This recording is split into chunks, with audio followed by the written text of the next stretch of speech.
Hey guys, I created this channel because I noticed there seems to be a significant gap in the market for FIFA content that's aimed at the bang average players. I'm talking about those of us that struggle day in day out to qualify for FUT champs and sometimes don't. This should give you a good insight on how these players perform, not at the top level, but just at a shit level. So as you've hopefully figured out, today's video is on Federico Chiesa, who sadly was integral to the downfall of England at the recent Euros, and honestly is a pretty good choice for a winger in the Serie A. Chiesa comes with 94 pace, 87 shooting and 92 dribbling, which are great stats for a winger. His passing leaves a bit to be desired, but because his pace is so high, we can fix that with a dead eye for the most part. A 4-star, it's not too bad. I mean, 5-star skills is nice to have, but half the time I'm just tripping over myself trying to get around defenders, so not really needed. The in-game stats are where it becomes a little more interesting. It's clear, obviously, that we don't want to put Chiesa on penalties or free kicks, and honestly, he probably doesn't even want to cross all that much. The stats are just not there.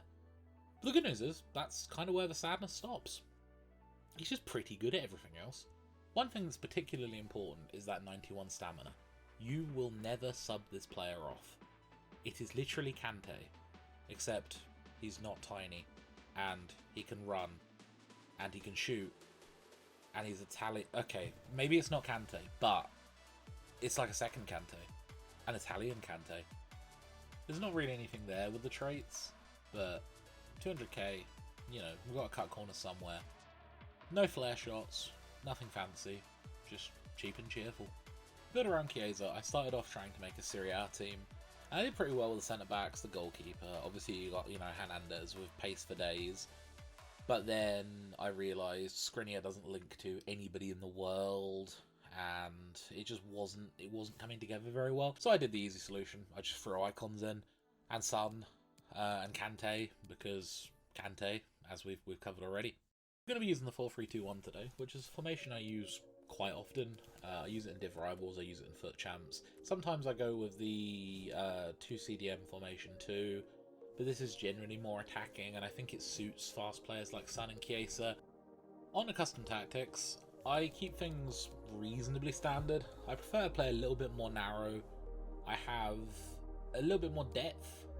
Everything else is just balanced. 2 on corners, 2 on free kicks, 7 in the box. Just a general kind of slightly more aggressive play. It works out quite nicely with this formation, I think. So with this formation, we want Cantona, Son and Chiesa all to stay central, and Cantona to stay forward, just to get those loose balls and make runs with them. So for you boys in the middle, we want Kante to stay back while attacking, Zidane and Luis Figo can stay mixed. Ideally Kante would be in the middle, but unfortunately with this formation, to get chemistry, he's just off to the left. I'd probably change it after finishing with the video, but yeah, Kante in the middle, ideally, the other 2 on left and right. For you defenders, just stay back while attacking. Nothing new, nothing controversial there. You know, we want defenders to defend. It's not a great surprise.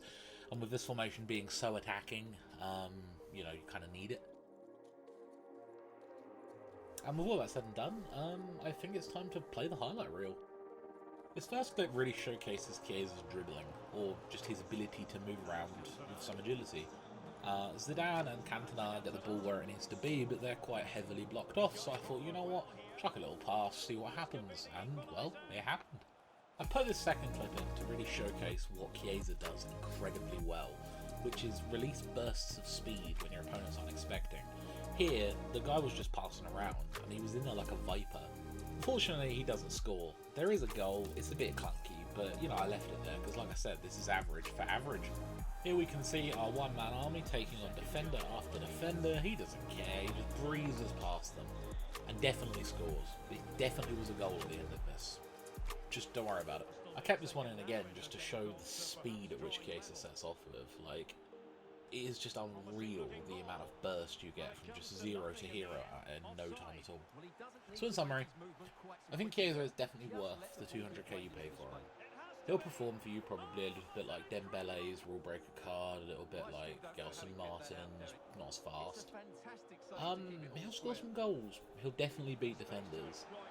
And if you are making a Serie A team, I can't really think of a better non-icon choice. So yeah, he's good. He's not, he's not game-breakingly good. He's not anything particularly special, but he's good enough. And if you're trying to make like a team worth $1 million or so, I'd say he's a fair enough winger. I would say the Deadeye is essential because his passing just isn't there, and honestly 94 pace is kind of enough. Anyway, I hope you liked this video. I realise the editing and audio isn't perfect. I'll improve it next time, and thanks for watching. Take care.